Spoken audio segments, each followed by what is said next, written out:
when you're trying to achieve greatness in something like music, it's a hard business to win at.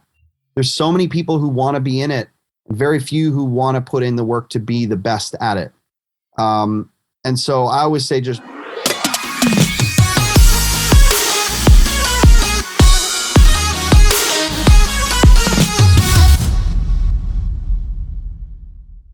Hello and welcome to Talkback On, episode 17, where we dive into stories from the other side of the studio glass for professionals in K-pop. This is the first and only place where award-winning creators behind K-pop's biggest hits share their experience and knowledge in songwriting, production, and publishing. We have an amazing show today, but before we start, please make sure to follow at Talkback On all social media platforms and subscribe to our YouTube channel for more content like this. Also, be sure to hit that bell icon to receive notifications on our latest news and giveaways. Lastly, we are partnering with major brands to provide more value to our community, like our favorite plugins from Waves and other sponsors that support our show. So make sure to join our Discord, where you'll find our hosts and star guests hanging out with our incredible community. Now, before we introduce our superstar guest, I'll share my tips on transitions for enhancing production in our latest segment of Circuit Board. Enjoy, and we'll see you guys back here soon. Hey, what's up, guys? It's KO coming at you from a different angle. Today on Circuit Board, we're going to be going over song transitions to better enhance your production. So let's dive right into it. So the session that we have here today is the breakdown intro. If you guys haven't had the chance to watch it, please check it out on the Kairos Music Group YouTube channel. This is where we bring on guest writers and producers to share some cool stuff working behind the scenes with some of your favorite K-pop records. So I have a 2-track here. Let's check it out without any kind of transitions whatsoever.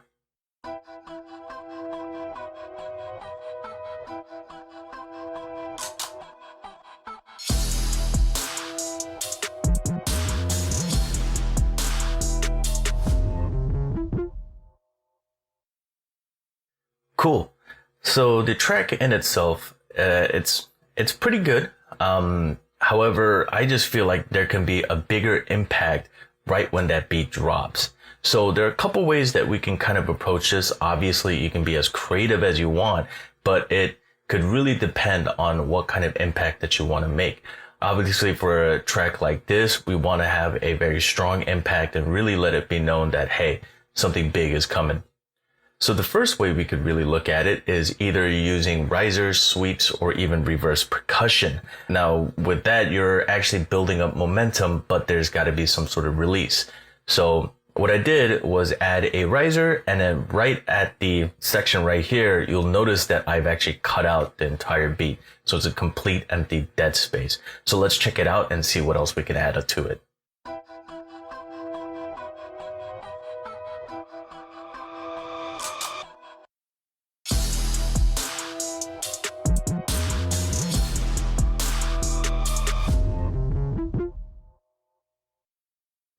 Cool. Definitely builds up a lot more suspense.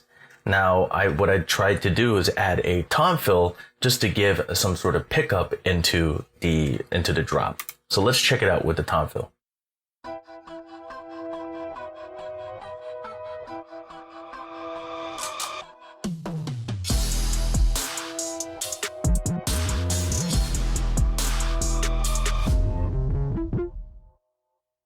So this definitely keeps the transition going. However, I feel like we could be a little bit more creative in making that transition stronger. So let's check out some other examples. Now in this example, you can see that I've done some stuttering effect on the track itself and even added a snare fill to really further enhance this kind of stutter. So the riser is still there just to build up that suspense once again. But now we're playing around with rhythmic, percussive ways to really kind of bring more impact. So let's check this out.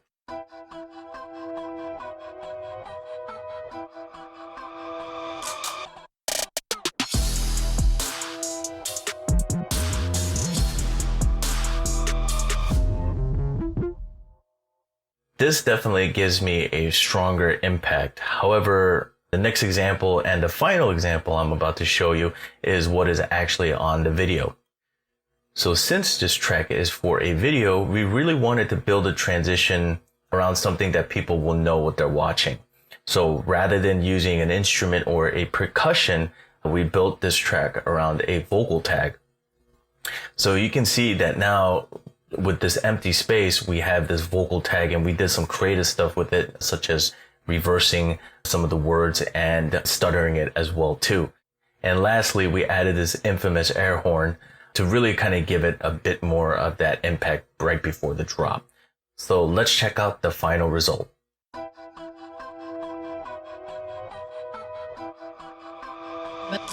Breakdown.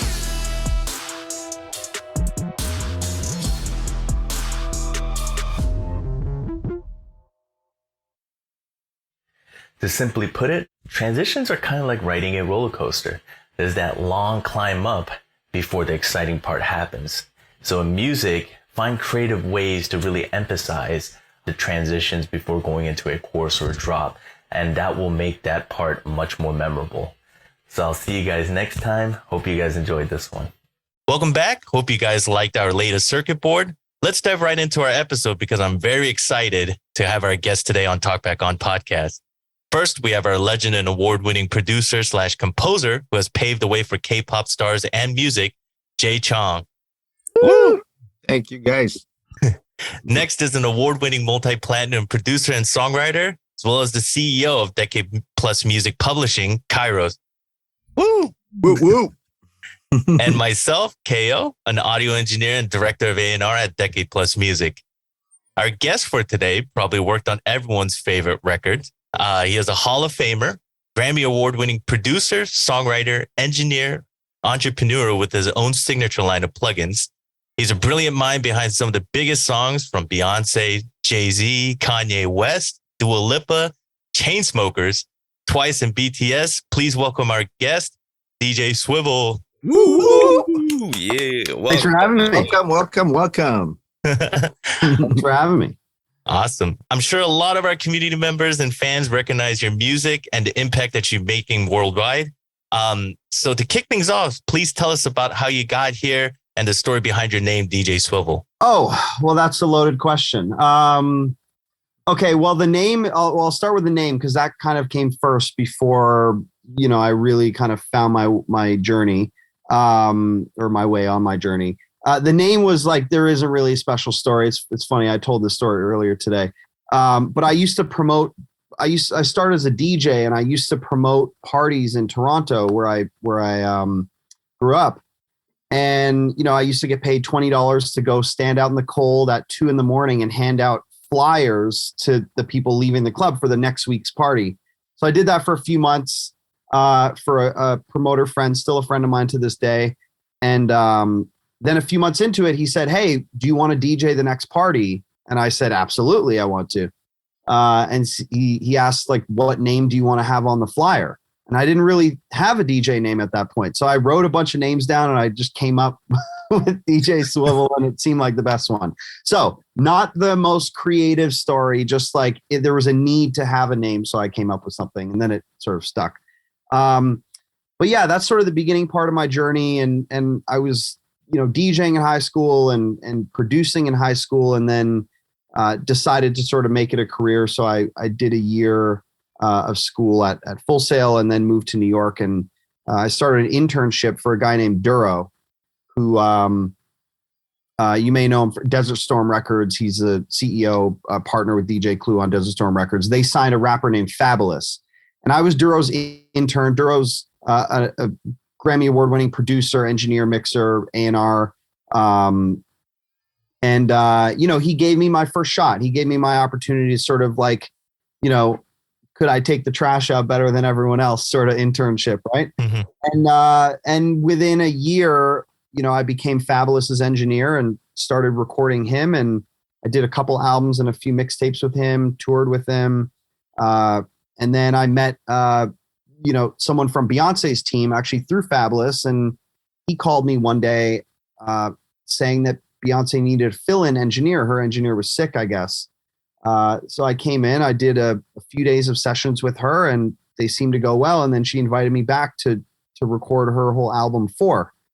So I worked on 4 with her, and I had worked with Jay-Z prior to that, through Duro, but then got to work directly with Jay, and we were on the road with he and Kanye when they were doing Watch the Throne, and that was an amazing learning experience for me, recording and mixing her. And then a few years after that, I connected with the group, the Chainsmokers, and had a string of hits with them. Don't Let Me Down, we won a Grammy for Closer, something just like this. And then through the Chainsmokers, tying this all back, they produced a song for BTS. This was in 2017, so very early, maybe not so early for BTS, but early for the Western world's recognition of this is well before they were a household name. And they did a song called Best of Me, and I mixed that. And then through that, I built a relationship with the team over at Big Hit, and started sending them some of my own records. And then, the rest is history, so they say. Wow. Oh. Yeah. Well, you made such an impact in the K-pop genre with songs like Euphoria. What was the biggest surprise to you transitioning from Western pop to K-pop? It wasn't actually that big of a shift for me, because I had worked across genres. Like I mentioned, I started with Fabulous and hip hop and Kanye and Jay and that sort of stuff. And then Beyonce and more R&B and pop music, and Jay Sean and some of these other, more pop driven artists. And then going into the EDM world, that sort of gave me an opportunity to sort of explore all genres of music and all styles. And what it's done is it's made me fairly competent across genres, across styles. I don't feel like I'm one thing as a producer. I feel like if I can hear it and I can see the vision, I can get there. And so K-pop is just an extension of that. There are, of course, differences in certainly from the business standpoint of how the business operates, but even from a band standpoint, I mean, in Western pop, we don't have a lot of bands anymore. And even if we do have a band, it's like maxed out at 5 people. So sometimes the challenge is, how do you find room for 7 artists in a group like BTS, where you have 7 members, and some K-pop groups have a lot more than that. How do you give every artist an opportunity to shine and give them their moment? Because every artist, if it's a group song, every artist should have their moment. And I sort of took that challenge actually as creative freedom, because a lot of times when we're in songwriting sessions, we might have 2 really good ideas that we love, and then you have to pick one. It's like, well, you can only have 1 hook. You can't have 2 hooks. You can only have 1. But in K-pop, there's a lot more room for different sections and pieces of the song. So you actually have these a little bit more complexity, I think, in the songs and in the songwriting. And so I kind of view that as like freedom. It allows you don't have to just pick one idea. You can present multiple ideas. The first verse and the second verse don't have to sound similar. They can be totally different, and it gives room for everybody. So I actually, loved working, in that environment, and felt like it was actually creatively freeing, if anything. Yeah, I love that. It makes us like better songwriters or producers, because, when there is this kind of open landscape, you have to push your creativity a bit, and, but it also has to make sense. We can't just do random stuff, so, yeah, I love that. Yeah, this kind of ties into the next question. You have so many different skill sets, from being Beyonce's personal engineer, even mixing for Tiesto, producing with Chainsmokers, and even songwriting and singing background vocals for BTS. How do you approach these different roles and create these opportunities? I'm a bit of an enigma, maybe, when it comes to, your average songwriter or producer. Mostly I just get bored very easily, and I like to do different things. I always like to challenge myself. I'm a perpetually curious person, so I'm always interested in learning more and having a greater understanding of everything, really. And so that paired with this, maybe this idea of like just knowing better or whatnot, it kind of forced me in a position where I had to learn how to do all these different things, because I would, produce a beat and then I wouldn't have a songwriter to like do a top line on it. So I had to learn how to like come up with melodies, and it took time and for me to get comfortable wanting to like sing a melody and songwrite. Engineering was sort of a foot in the door into the business. Producing was what I really wanted to do. So I was kind of juggling both. And then I actually fell in love with engineering and mixing because I found that it complemented my production. Learning how to engineer properly and how to mix a record well makes you a better producer. I don't care what anyone says. If you get to a level where you can mix a record for an A-level artist, you will become a better producer just by the fact that you trained your ear to that point. Because now it's not just creatively, you're hearing things creatively, but you're also hearing how every drum sample fits in together and how to get the perfect sound that you're looking for. Right.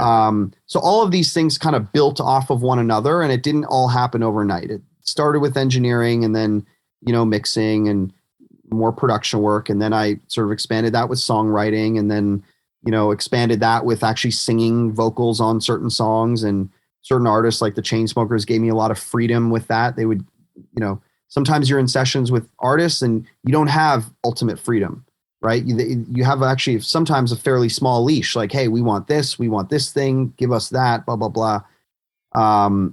And the Chainsmokers, I got to give them a lot of credit. They totally opened the floodgates and said, if you think something should happen, make it happen. And at the end of the day, it's like, vote by committee. If everyone likes the idea, we're going to use it. If they don't, then we won't. And so they gave me a lot of freedom to sort of expand creatively what I was able to do, and then beyond those creative roles, I also started to get into more business roles. Like I started a publishing company. I started signing writers, including Candace Sosa, who's, featured on a lot of the, as a songwriter on a lot of the BTS stuff as well.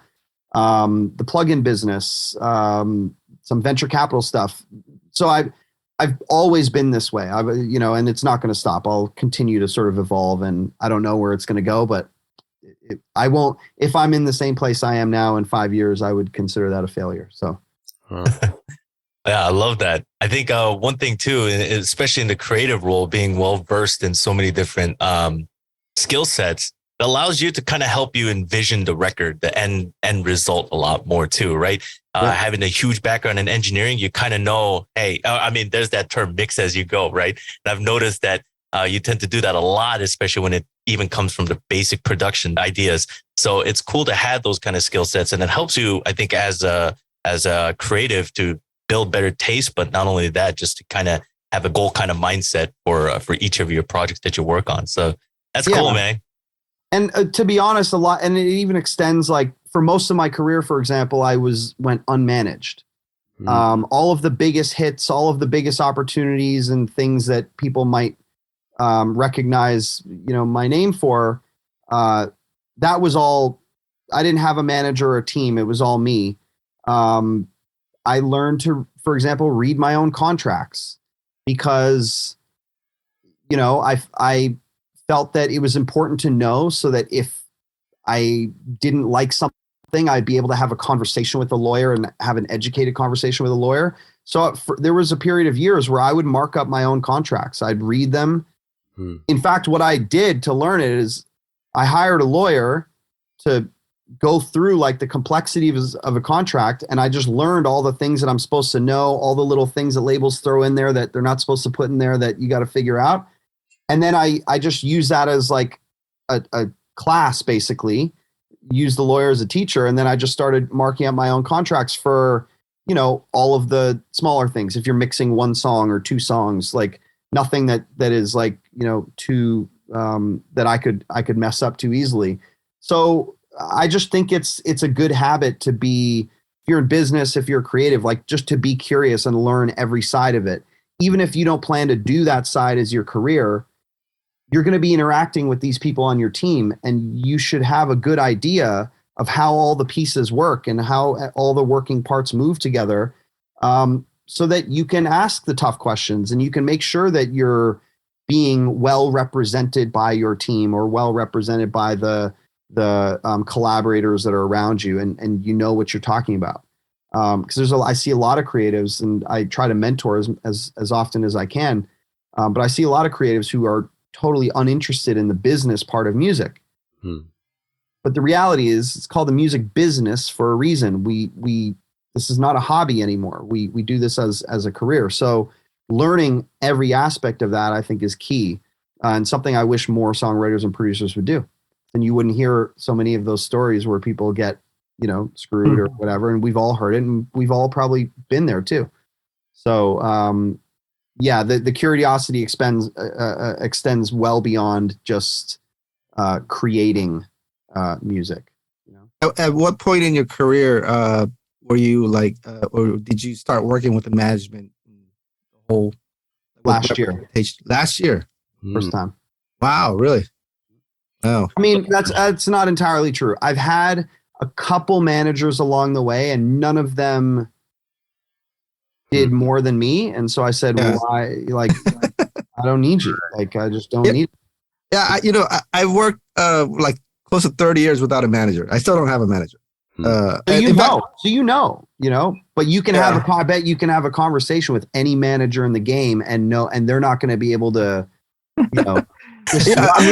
I'm pretty curious though as to what a manager would bring to the table, because I never worked with one. So like I've been meeting with a couple lately out here in LA, and I'm like, I want to maybe try them out and see what they bring to the table.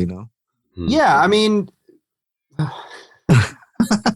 sometimes it's just mentorship. Sometimes it's just like someone who can sort of see from the bird's eye view and just steer you in the right direction if you're kind of getting off track a little bit.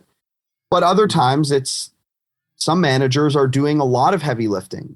Some creatives have no interest in dealing with the business. The manager has to touch and deal with everything. That's never been, I'm a bit of a control freak, so that's never been my method. But managers also help source work for you, help create opportunities. Oh, I want to release this song. Great. Let's set up the label over here. Like, we can get this label to do a single deal for you, or, this publisher will do, your pub deal. Sometimes it's just, the Rolodex and the experience that you're getting. So, my feeling was I wanted to get the experience for myself, so I didn't always have to rely on someone else. So that was just my approach. I read somewhere where some music expert was saying, like, for musicians to survive the pandemic, the types that survive the pandemic are the ones that know how to do everything. And I think might be true. Yeah. Might be true. Mixing, arranging, like, and you're like that. You do everything, even like legal, like paperwork, right? That's my weakness. For me, when I read papers, like legal papers, it's just forget it. That's something that's so out of my element. But I mean, I would love to be able to do that as well. But in terms of creative, everybody's a little bit different. Some people are most comfortable when they're in their creative element. I'm a really good multitasker. I don't require. I've actually learned this through the plugin business and some of the startup work that I do. Some founders, some CEOs, some leaders are actually incapable of processing multiple, columns or verticals of their job at one time. Some people need to, if they're focused on creative, or let's say some creative in marketing, right? And then they have to go and deal with the contract. They need some separation. It might be a meal, it might be a break, it might be this, that, whatever, save it for the next day. But they need separation to give their brain time to process the first idea and move on to something totally different. I've actually gotten really good at, I can have 5 different conversations about 5 different things and think pretty quickly about all of them at once. And that was a skill that it took actually a while to learn that. And so now I don't get flustered very easily if, like, something's going wrong in the studio and I'm getting, someone's yelling at me here in an email, or my phone's blowing up and it's about something else that's important. I'm usually quite good at juggling multiple things at once. So, but sometimes you need a manager to take some of that weight off your shoulders. Some creatives just want to be creative, and the act of even thinking about the business kills that creativity.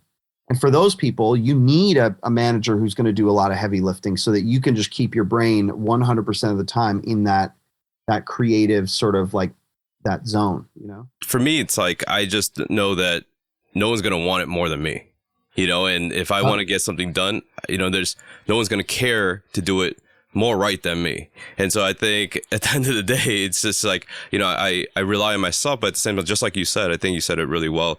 You know, to kind of distribute, you know, the work so that you can do bigger things, or to just accomplish, you know, the bigger goals, because I think there's definitely power in number too. And, you know, that's what we're doing with a lot of the things that, you know, we're building with this community and with our publishing, because, you know, it definitely does require a team. But yeah, I think it's hard. You know, it's definitely hard. Another thing I learned in the last few years is I don't know if any of you guys have heard the term like know what you don't know. Someone used to tell that to me, and I used to say, "Are you stupid? That makes no sense. How do you know what you don't know?" And then it took a while, and I thought about it it took a few years to really. I mean, I understood it, but like to really understand it. And to your point with respect to managers, like, or anybody on your team, manager, lawyer, publisher, doesn't matter.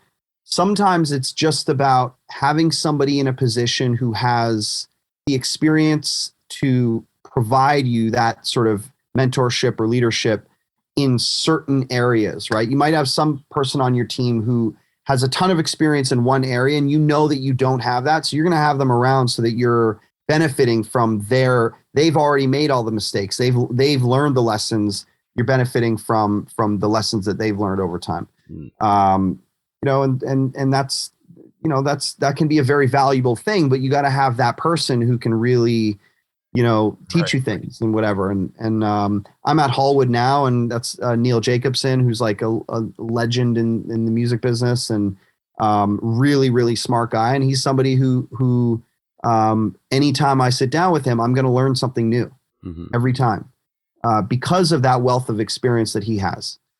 So that to me is important. That's valuable. But, you know, I always sort of encourage people in the beginning, like, just focus on you, and anything that you think a manager is going to do for you in the beginning of your career, they're probably not. Right. So you should just learn it for yourself. Yeah. And you might have that manager next year or the year after, but at least you've done the learning, and now you can have a more intelligent conversation with your team and feel like you're going to get somewhere and get a better result. You know, we love the content that you post where you share your experiences working with many different artists and their creative process. Is there like a signature DJ Swivel trait that you believe sets you apart from others? For an example, like traits or skills that helped you advance in your career? I think there's a few qualities that I have that allowed me to sort of advance. One is I never take no for an answer. I'm absolutely, if I want something done, I'm relentless. I will not stop. To me, it's work ethic, right? Like when I used to work with Beyonce, she's an incredible singer. She's of course beautiful. You know, when we think of a pop star, you think of, you know, a beautiful female artist or male artist or whatever. And, you know, they usually can sing, they can dance, they have all these skills. And she has all of that. And she's like the best. You can argue she's the best in the game at all of those things. But her real superpower is her work ethic. It's not actually, because there's a lot of people with great voices. Beyonce has a fantastic voice, but there's a lot of people out there with great voices, singers with great voices. I'll take work ethic 10 out of 10 times over any skill that you can, or talent or gift that any artist or producer or creative has. Because you can't really teach the work ethic thing. Somebody has to really figure that out for themselves, and most people don't have it. So I was lucky that I got to work around people like my mentor, Duro, works incredibly hard, and he's very smart, and I learned a ton from him. Then moving on to someone like Beyonce, I mean, she's just turns it up a notch. Like whatever level you think is the highest, she goes one or two past that. And that was eye-opening and you know, gave me the opportunity to learn like what it really takes to be someone at that level. It doesn't just happen and then everything falls in your lap. I mean, she's a beast. She really, really works at it. So I think, having a insane work ethic paired with, an unwillingness to accept failure, accept a no, an extreme willingness to take risks. I take risks all the time. I invest in things. I'm always challenging myself because I try to see what the potential opportunity is. And if I make good, intelligent decisions along the way, I have a higher likelihood of getting there. So I take risks all the time. So it's this sort of confluence of things of, working hard, be willing to like go out on a limb and risk something, and just being so persistent that no almost becomes like out of your vocabulary, right? Even if you hear a no and you're like, write a song, you pitch it for that artist, they're like, no, it's like, okay, cool. Well, it's still a great song. So let me just find the next person who will cut it, or let me find some other way where I can monetize it. Right. Sometimes a no is just an opportunity to sort of pivot instead of like, just trying to beat your head on the same sort of idea or door.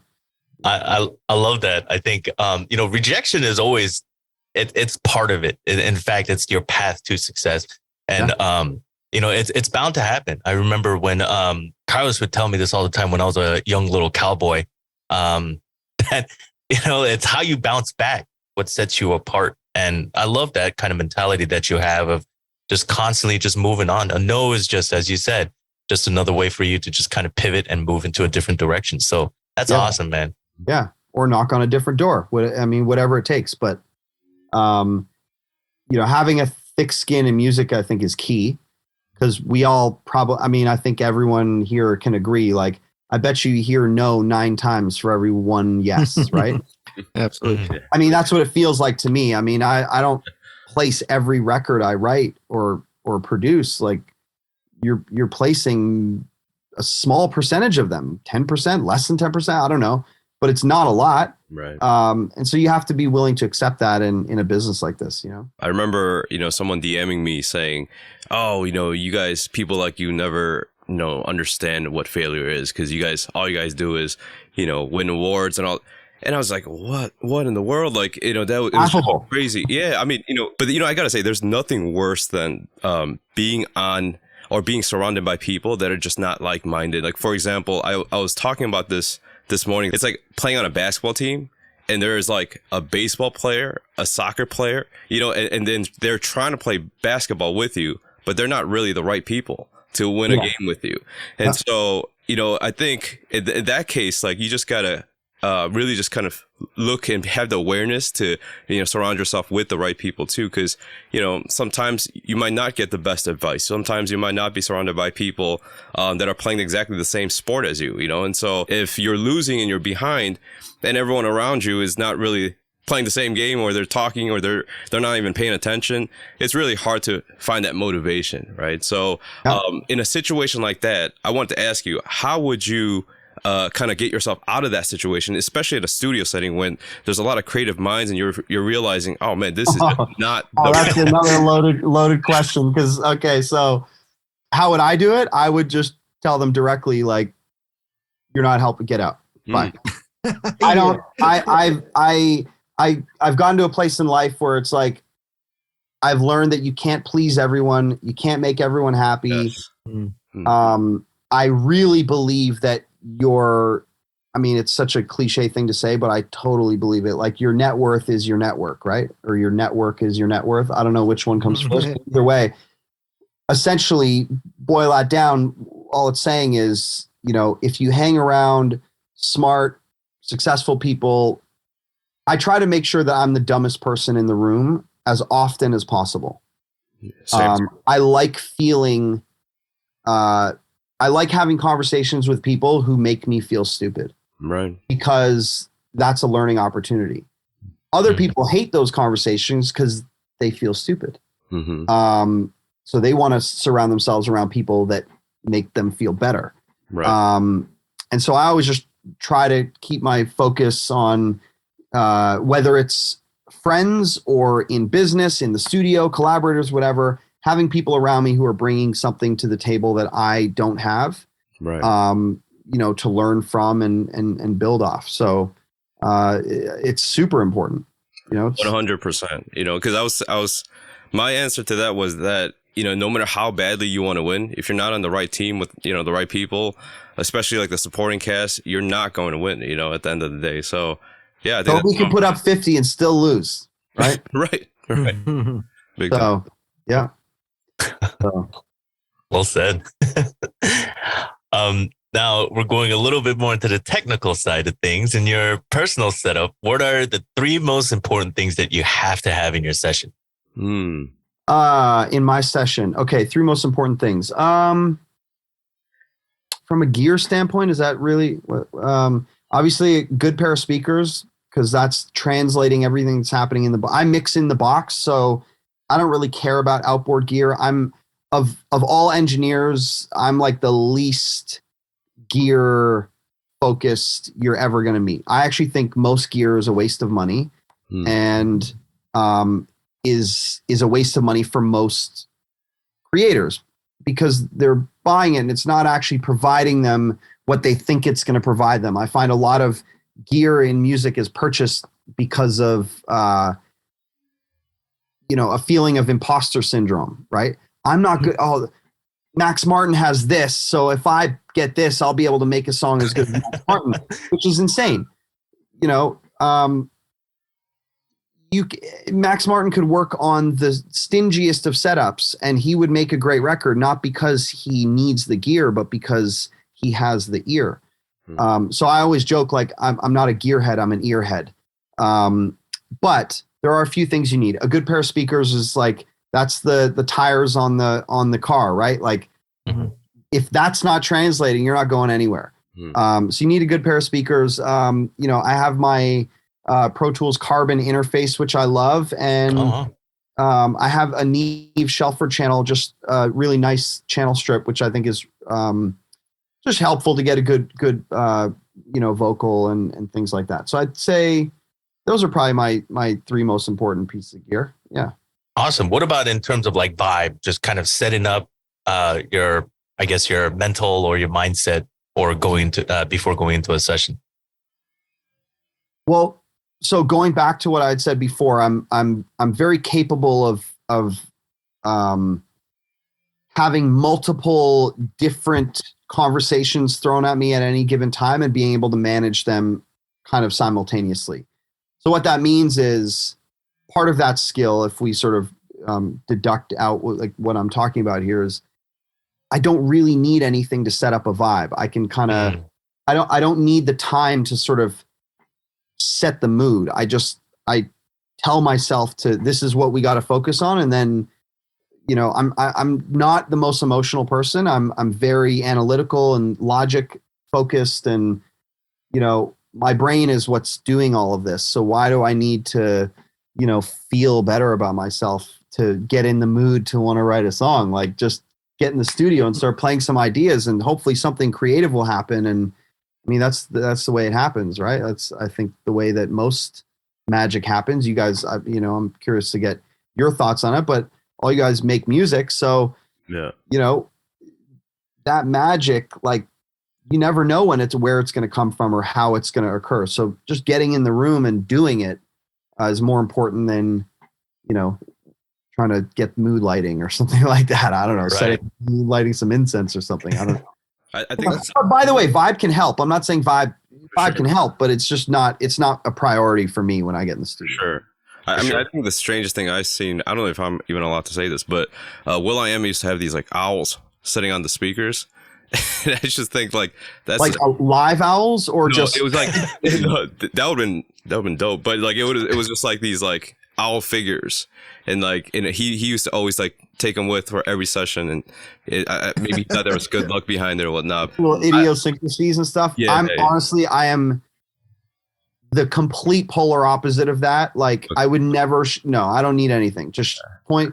Where's the keyboard and mouse? Like, just let me go. Yeah. But it's funny. I heard a story years ago. There's a producer named Seven Aurelius, and I've worked with him a bunch, and great guy, love him. Haven't seen him in years, but fantastic guy, super talented producer, did a lot of the Ja Rule, Ashanti, like that Murder Inc. era music. And I heard a story one time that he brought doves into the studio, Wow. like actual doves. And he had like Prince photos up on the wall. Wow. If he ever sees this, 1, hit me up. And 2, I got to know if that's a real story. But he was always a very eccentric producer. And I worked with him a bunch, and there was always like, everything was about vibe. Everything was about mood. Everything was like, I remember I did a session with him, and in order to get the session going, well, one, got to sage the room. Interesting. Okay. I remember one time I made the mistake of talking business after he saged the room. Right. So I showed up to engineer and was like, hey, so who do I talk to about handling my invoice? Right. He's like, talk to me outside. Like, no, I just saged the room. You can't talk business after I sage the room. In my head, I'm like, I don't know. Like, I've never staged anything before. I don't know what's on that. Can't talk business after you sage a room. So he had to resage the room. But anyways, I'm not making fun, because some people need to create the mood that they're going for, right? So if you're trying to make a song that sounds like Prince, maybe you have to channel Prince, right? And channel all the weirdness and all the idiosyncrasies and the stuff that makes Prince. You got to channel that in order to sort of find that energy. I totally get it, because I've worked with everybody, and I'm just not that person. I can go into any room at any time, and if I'm having a bad day, it might not be I might be in my head and not be able to get the most creative, have the most creative day. But you don't know until you get in the room and just sit down and hear an idea or hear a drum loop or a keyboard thing, and does that spark another idea? We had a question a while back. Someone said, so do you write sad songs when you're sad? And I'm like, no, when I'm sad, I'm just sad. But we have to write sad songs if that's the lead. I mean, it's not what always what I feel or what the vibe is at the moment. But, we just have this thing called deadlines, and we have to perform at the highest level when, those opportunities are given. So it's interesting because, I think people wonder, if artistically, yeah, sure. I mean, in an ideal world, I would love to just write sad songs when I'm sad and happy songs when I'm happy, but that's just not realistic, especially from a professional standpoint. So, but sometimes you do. Sometimes you might go into the studio and you had a rough day, and you're like, you do want to write a sad song. Yep. But then other times you're in the studio and you're actually having a great time, but you're thinking back to that moment when it was tough. And that's that you're channeling that into the song. So there isn't really a true rhyme or reason. And what I've noticed, especially in these songwriting days I've been hosting here, everyone writes differently. Everyone has their own process, and sometimes it overlaps and other times it doesn't. And everyone is super talented, certainly who I've been working with the last few days, and they can all get to the same end result. But everyone has a different path on how they get there. And that's just the nature of music, right? There's an infinite number of possibilities, and it's a matter of finding the one that works best for you, where you get the best results. So sure. I think there's definitely something very important about what you said too, is that, I think for us, it's not just only in our studios that we're working. We're constantly working outside in different sessions, different studios, sometimes hotel rooms. And it might not be the vibe that's set up for you, and I think the fact that you kind of go into these sessions just having a goal-oriented mindset definitely is something to point out, because not many people understand, especially if you're a gearhead, having to slug all those gears across the ocean is a very expensive and heavy process too. Yeah. So, that's great that you got a very goal-oriented mindset. Yeah. Yep. The gear is only good as the person behind it, right? Exactly. I mean, just being able to channel different feelings, on a notice, right? That's something I think you could do when you're logical, right? You know, I think we talked about this on another episode where, you know, when you're writing hundreds of songs for different clients, you know, you can't depend on your emotions for every song. Otherwise, you lose your mind, right? Yeah. So, and also you're never going to be able to, or not never, but it's going to be incredibly difficult to at the end of the day, it's the music business. You're in there with a client, you're trying to deliver for a client or a pitch or something. Right. It's not about how you feel. Mm-hmm. It's about how they feel. Yeah. They're the ones who are going to have to sing it. Mm-hmm. So if you're in a sad mood, but they want to write a party song, you better find a way to get into that zone. Otherwise, you're not going to be contributing a whole lot to that session, are you? No. So Party with some tears, you know? Yeah. Tears in the club. Tears in the club. There you go. Club. So yeah. Awesome. Let's talk about your plugins. My personal favorite is Nocturnal. For me, it's like it's a super like all-in-one solution, or like a channel strip for like my kicks and 808s. But you also have a great a stereo imaging tool, distortion plugin, and even vocal processing plugin. What are some of the stories behind designing your plugins? Yeah. So as I said earlier on the podcast, I'm a creative person, but I view myself as like 50% creative and 50% business minded. So I'm always exploring new business opportunities, ideas, things that I want to challenge myself with. And I usually ask myself 2 questions. Now I ask myself 3 questions, but when I started this a few years ago, I asked myself 2 questions before I start anything new. The first question is, does this new idea support what I'm already doing in music? So does it support my career as a creative, as a producer? And then the inverse of that question, does my career as a producer, songwriter, mixer, whatever, does that add value to the new thing that I'm doing in some way? And if I can answer yes to both those questions, then that's a new business that I want to spend time investing in. The third and new question, and this was my manager, Neil Jacobson, he had me read a book. It's called Essentialism, and it actually was quite useful because I have all these ideas and I want to do all these things. Sometimes I find myself spread a little too thin, and I'm pulled in a bunch of different directions, and it can be distracting, and it's gotten worse over the years as I take on more. So the third question is this necessary? Is this really at the core of what I want to be doing? It might be a good idea, but is it the most important idea that I can be focused on? That's a tougher question to answer. So now if I can answer yes to those. So going back to the plugins, it was sort of the perfect storm. I love tech. I wanted to build a business that would outlast my creative career. And if we're all keeping it real, music is driven by 20 somethings, right? 30 somethings still are working, 40, 50, it doesn't matter how old you are. There's a lot of people who are still working into their later years, but the work that you are going to be recognized most often for is the work that you do in your 20s, because that is what's driving pop culture, right? All the biggest hits are largely made by young people now.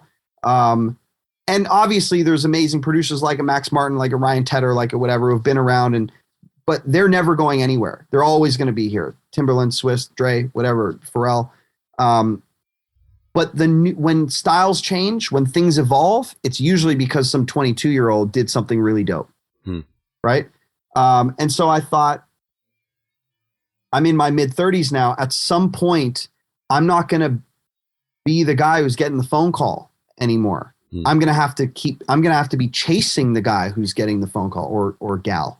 And so I thought plugins would be a great way to continue to contribute to a business that I love, continue to be creative in ways that I think are interesting and innovate in new ways and allow me to sort of push my boundaries, but also contributes back to my career as a producer. And so my career as a producer helps sell plugins. Making plugins helps build my name even bigger as a producer. So I felt like it was a smart thing to do. And to be honest, there's a lot of things I've wanted to build, like, I wish I had a plugin for this that would solve this problem for me. And it was never there. And so I started just building them myself. And it took a while to figure out, and it took a few years to build the right team. And now that I've got a great team, like now we can kind of, spit them out fairly quickly. Although I don't, because everything I want to build is like the most challenging thing that I can build at that moment. Like I'm not building anything that's like too simple. So we're working on a 5th plugin now. It's a channel strip, and I'm convinced it'll be the best channel strip ever built. Wow. I know that's saying a lot because there's a lot of great ones out there, but the stuff that we've put into it, I think, is going to be incredibly valuable for a lot of creators. It's like a creative focus channel strip, basically. Wow. So excited about that. Yeah, that's awesome. We had Ken Lewis on our podcast a few episodes ago, and Come to mind, he just dropped a plugin too. Greenhouse, support that. Love that. yeah, and it's awesome when you guys talk about these stories behind the making of your plugins, because it comes from like, hey, there's definitely something that could definitely help me out in my current workflow or even production, and kind of having that team behind it to really kind of make that happen is a really cool story, because yeah, especially Nocturnal has been something that I've been using for a minute now, and it's been helping me a lot too. You know how that started was I was just using like Pro Q2 or I think it was Pro Q2 at the time, Fab Filter one. And I just was experimenting with like harmonics and just doing these narrow frequency boosts, but tied to notes instead of frequencies. So tied to like an A or a B or a C sharp or whatever. And so I said, well, why don't we build one that gives you more control over it, that would allow you to almost like retune your drums through EQ.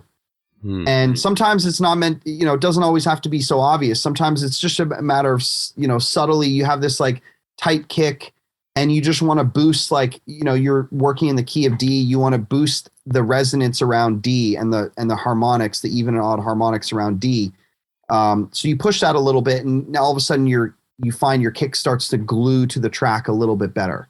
That was sort of the whole idea to it. How do we redesign our samples around notes and keys and scales rather than frequencies?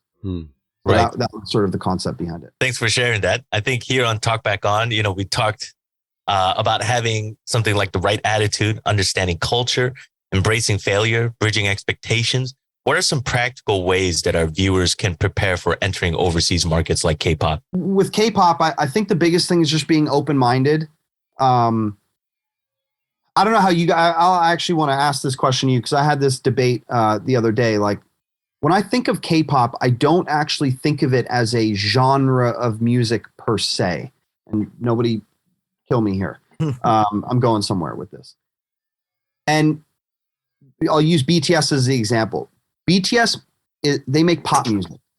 Just because it's in Korean, it doesn't matter. It's still pop, right? And they explore a lot of different genres. BTS has done slow ballads. They've done big anthemic, like, alt rock ballady stuff. They've done up-tempo dance records. They've done hip-hop records. They've done Latin-inspired records. I don't know what is the defining thing that makes K-pop other than the fact that it's Korean pop music. But when I think of BTS, I don't think of a K-pop group. I think they are a global pop group. It just comes down to good music and bad music, and BTS is just incredible music. Adding that label, like K-pop, almost feels like you're doing a disservice. Yes. To me. And it's no disrespect to K-pop. It's just like, why do you have to add why do you have to make it more narrow, right? There's nothing other than the fact that it's in most of it, or a lot of it is in the Korean language. Like, what is the identifying factor that makes it K-pop as opposed to pop? I don't have a good answer for that. If you guys have an answer, I'd love to hear it. But ultimately, they make pop records, and whether, put them up, and this is not a comparison, but like any other Justin Bieber, One Direction, Billie Eilish, or whatever. They're all making pop records. They all have their own style, their own patina, their own aesthetic, but ultimately they're making popular music for the world. So, sometimes I think that the K-pop term is almost taking away from and limiting, right? But not to disrespect the genre. Like obviously there's some amazing, but I don't know. Is there something in K-pop that makes it K-pop other than the language? Well, I think when the term K-pop was born, I don't think anybody was expecting it to be this big. Right. To be honest, I think K-pop sort of outgrew its name, really. Yeah. Now it's at a point where the members are not even Korean anymore, right? So we have multicultural members, and multicultural writers. Yeah. A lot of the songs are being written by non-Korean writers, obviously. So it's grown to a much bigger thing than just K-pop, and I think to sort of explain what I guess the original K-pop was, it's obviously evolved a lot till now, but I mean, there were some elements of Korean, what we used to call like traditional, like trot music, kind of, elements that were kind of infused into, like Western pop sound, right? So to me, I just felt like, working even from the 90s on, it was kind of like Korea's attempt to make Western music, and it just kind of ended up being something else because it's just, culturally, people are different, right? So yeah, of course, it ended up in another place where that turned into sort of this new K-pop genre. But right now, that genre is just so grayed out because it's just gotten so much bigger. When a group like BTS is being nominated for Grammys, topping the Billboard charts in America, having #1 records, having radio airplay. That is not in the K-pop genre at the Grammys. It's in the pop genre or the general genre or whatever. So like, I say that with an immense amount of reverence and respect for the genre, for the style, for the culture. It's not a knock on K-pop. I just think it's pop music. Right. Yeah, absolutely. Any way you want to look at it. I think BTS is in a category of their own. All right, so when it comes to the genre name, right, K-pop, I think the biggest factor is like the genre listing on like Apple Music or Spotify, for example, right? So maybe for BTS, putting the K-pop label might limit them, but for other artists that's not BTS's scale, it's to their advantage to be in a smaller genre to actually be charted, right? Yeah. So if they join the US pop charts with everybody else, they might just get buried. So there's advantages on both sides. No, that's a very good point. But it takes a group like BTS to pave the way so that the next group can be even bigger, right? Yeah. And I think the amazing thing is they have taken over Western music in such a significant way that now you have people who never would have listened to Korean music, who are sitting and learning Korean language so that they can understand the lyrics better.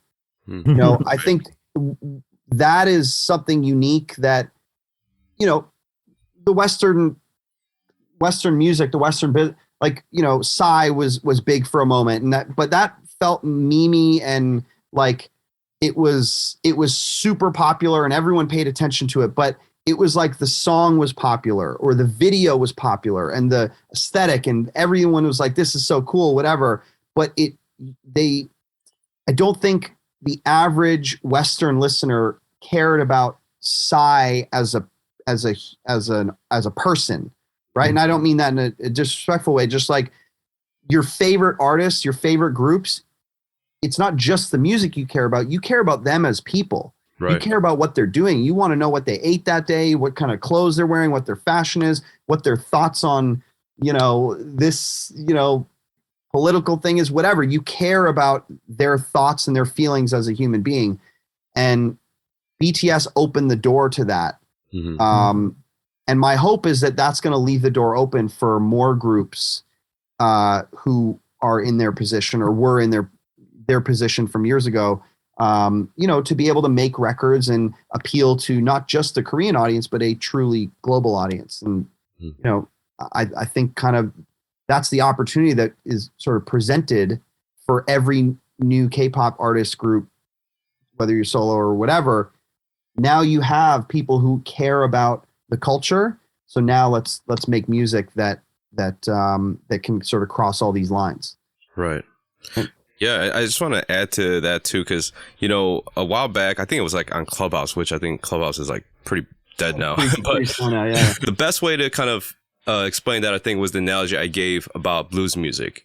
Someone overseas in Asia or in Korea, they might be able to replicate blues. But if they don't really study and understand where blues comes from, they might not be able to express the pain behind blues, right? And I feel like a lot of that soul element is something that keeps K-pop what it is. And so you see a lot of the natives, they might see, and many people don't know this, but the natives, they don't necessarily like a lot of the songs that are geared more towards the Western pop charts. Those songs actually don't do well in Korea. But more the English language ones, like a Dynamite or Butter or something like that.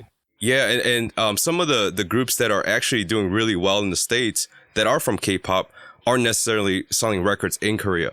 And so yeah, it's actually very interesting. And for the labels to be happy, especially because, they want to sell not just the records, but brands, partnerships and all those things out in Korea. They have to they have to appeal to that as well. So it has to be a very definite plan moving overseas. And, for, just like how you mentioned, with BTS, they're a global group, they're definitely not, they shouldn't be kind of in the mix with K-pop. But like, what Jae-hyung said, I think with everything that's happening in Korea, they still have to maintain and protect the soul element that's behind K-pop as well, which ultimately makes it K-pop. Yeah, and also I think BTS have become like the global ambassadors for all things Korea and Korean culture. At least that's how the outside views it. I'm not sure how local actual Koreans view that, but certainly, I mean, the interest in Korea and Korean culture, what BTS has done for, tourism and things like it's meaningful. It's meaningful on a global level. We're talking billions and billions and billions of dollars of commerce because of how they've been able to sort of shine a spotlight on this amazing place. So, but putting them in a different category almost feels maybe a little bit unfair to them, because so they've outgrown K-pop, so they have to be something else. I mean, maybe they're just sitting on the throne of K-pop, and somebody else has to come and take them off, and that's what now you're challenging new groups and new artists to make better music or create more better videos and styling and all. I mean, K-pop is also so much more than just music. It's like the aesthetic of everything, the videos, the packaging. Like I've been saying for years, the Western market can learn a lot about how to package and sell a product from Korea, because we don't have a physical physical records, right? There's no physical records in the US anymore. I mean, the odd collector will go and buy some vinyl or something like that, but nobody's buying packages. But with K-pop, right, the code has been cracked somehow, and all of these, some of these artists that I work with, like Twice has sent me a record and BTS sent me a record, and the packaging is beautiful. I'm never going to listen to the CD. I don't even have a CD player anymore. But you get the stickers and the Polaroids and all the photos and the posters and all the little things, and they've created new ways of creating value. Toward the music. And I think, don't put them in this, take them out of K-pop, just say, they have crossed over, but also they are still kings of their castle. If that, at least that's how I view it. Maybe internally they're definitely kings on both sides. Yeah. Facts. Yeah. Yeah, but CDs definitely became more of the merchandise category now, right? So most kids don't have CD players. We don't even have CD players, and we're Yeah. studio engineers, right? But there's also a thing to say about the collecting, right? Mm-hmm. Yeah, collecting. I mean, just the whole fandom culture and everything. Yeah. And when in the late '90s to the 2000s, where like America was sort of scaling back their budgets for music videos and everything else, right? Yeah. And all of a sudden, K-pop is spending like Michael Jackson budgets, right? in the current time. Yeah. So like, yeah, I think when people see the content, they know it's there's a lot of money vested into these contents, and there's a lot of sort of passion pushing it forward, right? So people are really getting into it, and the way they sort of cultivate the fandom and the community, and this now it's sort of like, if you like K-pop, it's not just about liking one group, it's like being part of a community, right? So like it's like there's the Japanese anime community where they have conventions, and thousands of kids from all over the world come dressed up as anime characters and all this stuff. There's a whole subculture there, and now K-pop is becoming sort of that thing where it's it's a community where people, like young fans, feel like a sense of belonging. And it's the most global community, in my opinion. Yes. And I use like Twitter as my sort of barometer for this, but the engagement that I get from anything related to BTS is so above and beyond what it doesn't matter if I'm talking about Beyonce or any of the big artists I've worked with here. Like it's so different, the reaction to, from the fans. And I think that has to do with not just caring about the artist, but like you said, you're caring about every aspect of the creativity there. You're buying all the merch, you're going to all the shows, you're buying the online tickets, you're streaming the music, you're in fan clubs or in Reddit forums talking about the lyrics and what they mean to you. And also I find there's a lot of like maybe it's just BTS. I don't know if every K-pop group is like this, but I almost like would create a parallel between like the MCU. I'm a big like comic book MCU nerd. And so like the way that they tie in the MCU, like tie characters and stories across multiple films into this long intertwining thing is kind of similar to how BTS has treated their music. There's like narratives that span across albums and eras. What was the song? I worked on one song. It was I'm Fine, but then there was a counter to that. Was it Save Me? Do you guys know, or am I getting into too far into the weeds here? With BTS, I worked on the record I'm Fine, but there was another song, Save Me, which was sort of like used a similar sample. If I'm wrong here, forgive me, but I'm pretty sure it's these two songs. And like it uses the sample from one song appears in the sample to another, and the lyrics are related, but they're on separate albums. Like there's almost like it feels like you're in a comic book and you have to learn every aspect, and it just creates more engagement, more commerce. And I wish more Western artists would take that type of time to craft a project and put their songs and ideas together and build the narrative outside of just the music, but also the merch and all the other things that K-pop does. And I think that's a byproduct of just the nature of the difference in the business. Absolutely. The music business in the US and the Western world is like, you sign an artist, but the artist they're still their own entity. They're still their own thing. You happen to have a business relationship on the album, but the artist is who they are, and they're going to make their own decisions and roll out things the way that they want and do it the way they want. It's more collaborative with the label, whereas in K-pop, it's really the label's kind of able to, control every aspect of the creative. Even if the artists are writing and part of the creative, there's still someone above that making sure that is everything coalescing in a way that tells the story that we want to tell. And that may never be able to happen in the Western music business. Right. Just by the nature of the difference in the business model.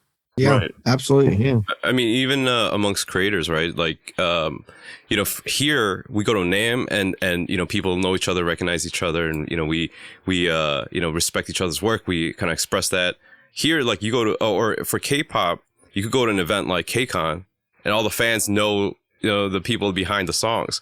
And I've been approached by, different number of fans just talking about the music that I've written or produced. And, it's just this interactive energy, like we're all just talking and being able to just really kind of coexist. And I think that's a really cool thing about just how K-pop is expanding and growing for sure.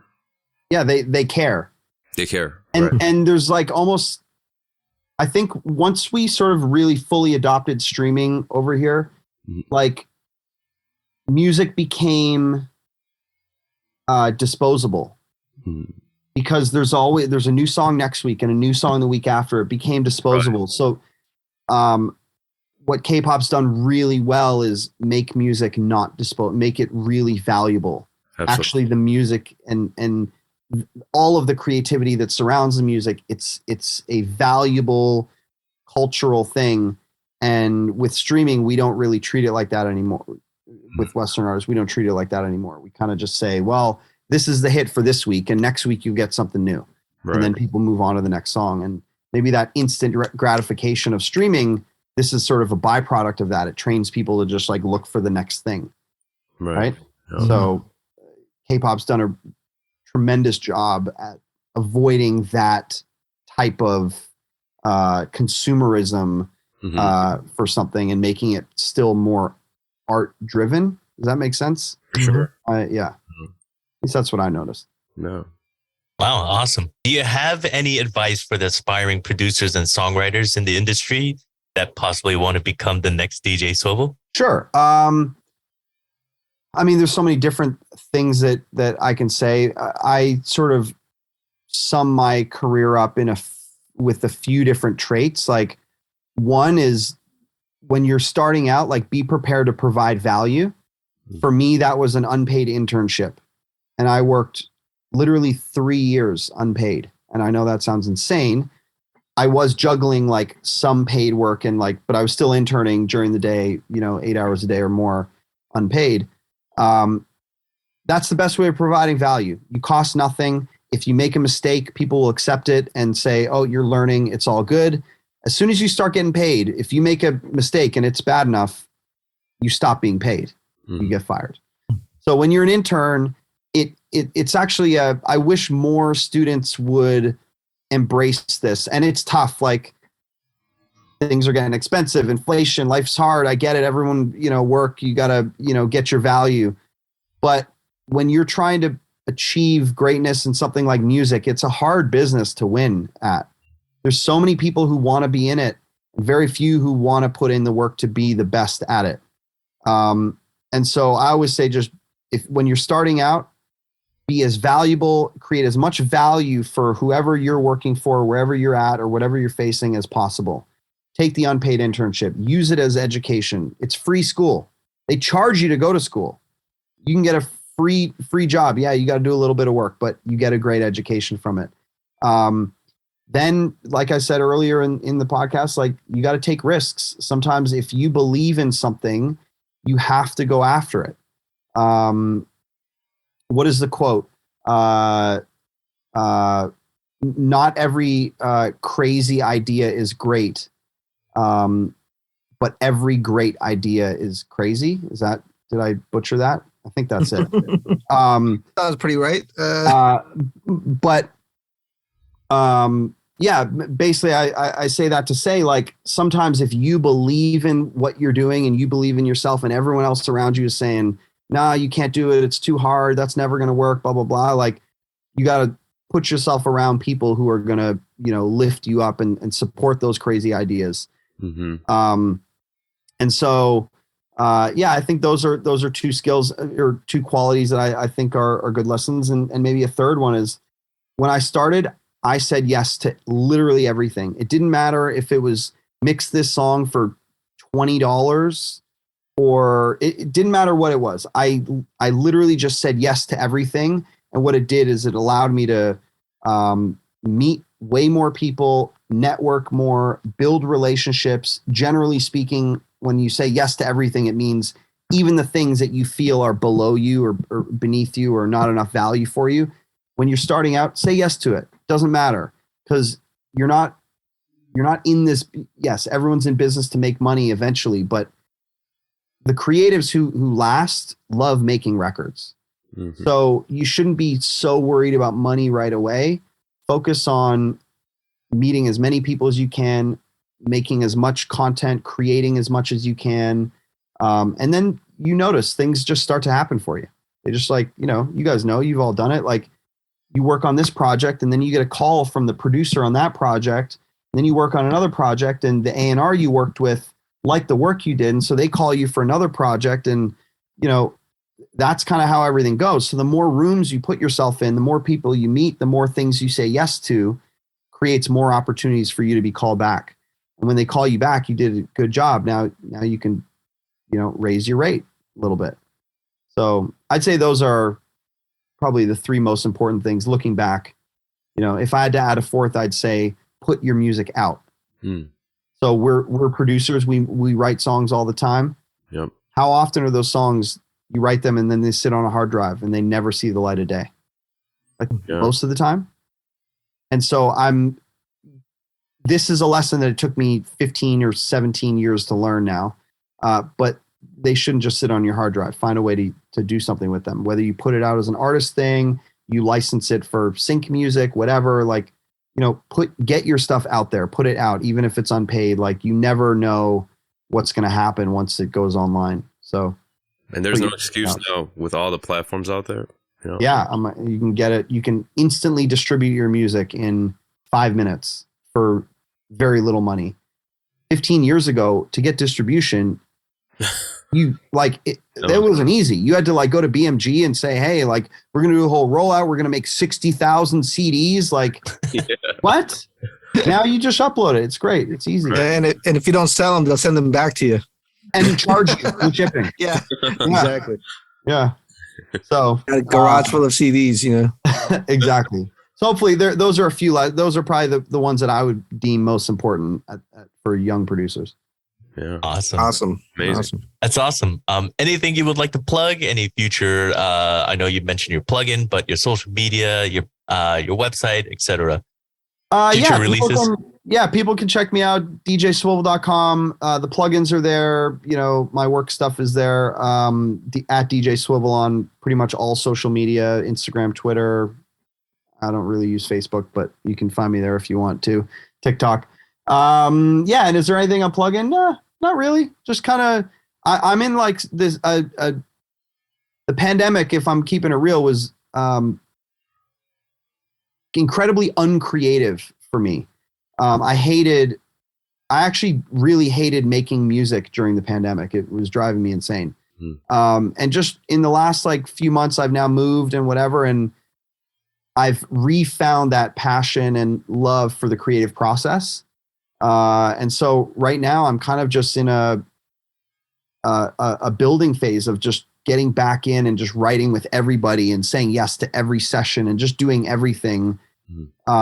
Just to get back in, just to keep myself in that creative zone where ideas are constantly flowing. And so, but if there's something new to plug, I'll let you know down the line. We'll do. Sounds good. Yeah. Kairos, Jay, would you like to plug anything? Oh, well, my usual social media at I am Jay Chong. And I think we just had a recent release with Nick Chow in Taiwan with his mom Billy. I think it's charting #1 or something out there now. Congrats. So go check that out. That's about it for now. Yeah. The Real Kairos is my handle for pretty much I think everything social media. But yeah, I mean, we're staying really busy with our publishing. I think we're gonna start meeting people outside the virtual setting, and hopefully we can do more camps. That's one of the reasons why I met up with some of the labels today, because I think we're gonna start. I don't know if we're gonna start flying out to all the labels just yet, but we're gonna do our best to do a lot of the in-person sessions now. And kind of like what DJ Swivel was saying, I feel like the past few years been really tough, finding inspiration, but we managed somehow, like we adjusted through this pandemic and found ways to do it on Zoom. But yeah, I think things are going to change soon. At least that's the vibe I get, and I feel like a lot of people are just ready. They're just primed and ready to go. So for the ones that are ready, I think just this episode was so good because I feel like there's this idea or this perspective where you just sit on ideas and you go, man, I wish, I hope. But if you're not ready, then, it's not going to happen. And say yes. I think that's such a great, idea or concept.